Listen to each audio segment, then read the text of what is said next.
Je peux répondre simplement en disant qu'en écrivant. Je suis devenu écrivain dans ma tête depuis l'âge de 9 ans, par manque de livres, parce que je voulais lire dans un village comme le mien, là où je suis né. Il était difficile de trouver des livres, donc j'ai fini par imaginer et puis par écrire les livres que je voulais lire.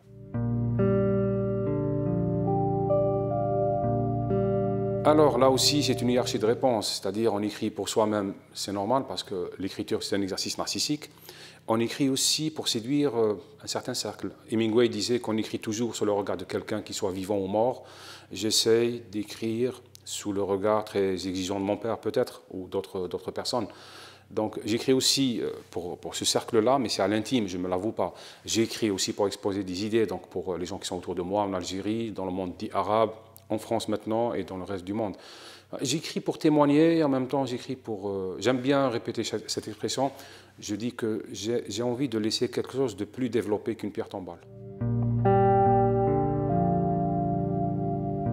J'écris pour me donner du sens, pour témoigner de mon époque.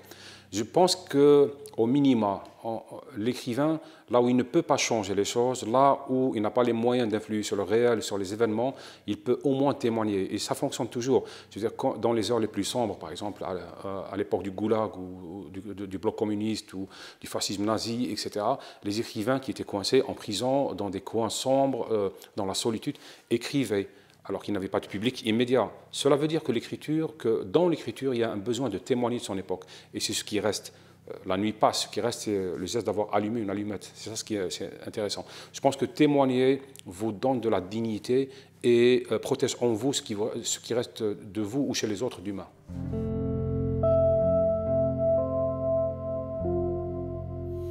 Contre les gens qui entretiennent les malentendus, contre les cercles vastes de la mauvaise foi, immédiatement, contre les conforts habituels, parce qu'ils peuvent être meurtriers, contre les identités meurtrières, et j'aime bien l'expression d'Amin Malouf.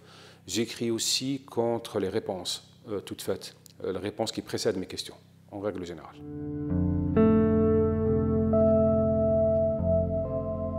C'est le souci d'offrir au lecteur qui ne connaît pas mes écrits journalistiques en Algérie en règle générale, donc le souci de leur offrir de la matière, du témoignage, de l'écriture, de l'analyse sur ce qui se passe.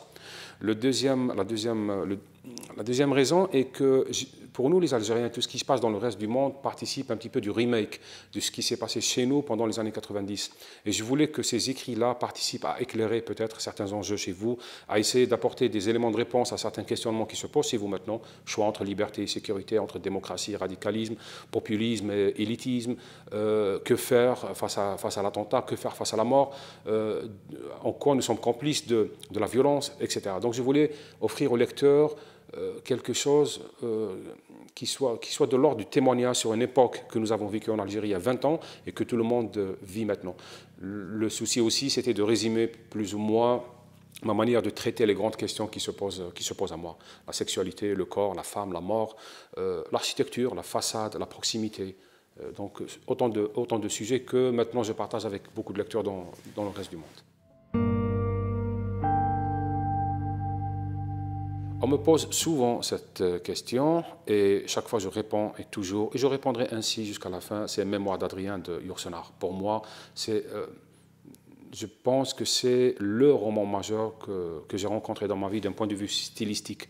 Maintenant, le mythe majeur que j'ai rencontré étant enfant, qui m'obsède jusqu'à maintenant, c'est la Robinsonade, cette façon de rencontrer après le naufrage l'autre.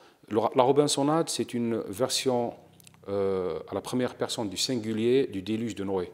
Là, on est dans l'humain, dans l'arche, dans sauver l'humanité, ou ce qui en reste, sauver les espèces, etc.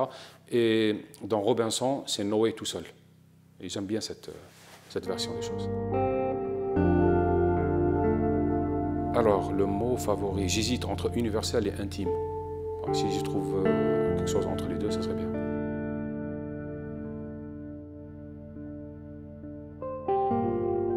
Ah, les papillons. J'aime imaginer des titres de livres, parce qu'après, ça me donne l'occasion d'imaginer des livres, peut-être de les écrire, sinon au moins d'en jouir. J'ai imaginé un titre un jour qui s'appellerait « Écrire sur le dos d'un papillon ». Et ça résume tout à la fois la pesanteur, la légèreté, l'éphémère, la brièveté, l'écriture intraduisible, tout ce qui est écrit sur les ailes d'un papillon. Quelque chose qu'on voit, qu'on poursuit quand on est gamin et qu'on n'arrive pas à saisir, c'est comme le sens. Quelque chose qui vole, qui participe à la fois des deux règnes, c'est-à-dire du verre et de l'air, de quelque chose qui était rampant et qui devient volant. Une transformation de la gravité en légèreté. Quelque chose qui a de multiples noms. J'aime les noms compliqués des papillons parce qu'on dirait des noms de royaumes. J'aimais les papillons parce que je les poursuivais. En plus, c'est éphémère. Dès qu'on les attrape, ça meurt, ça se désagrège, ça disparaît. C'est comme les livres.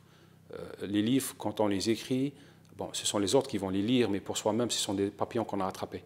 Donc, j'aime ce mélange-là de règne, d'espèces, de quelque chose qui est à la fois inaccessible et qu'on peut attraper, mais au moment même où on l'attrape, ça disparaît. J'aime cette métaphore qui bouge.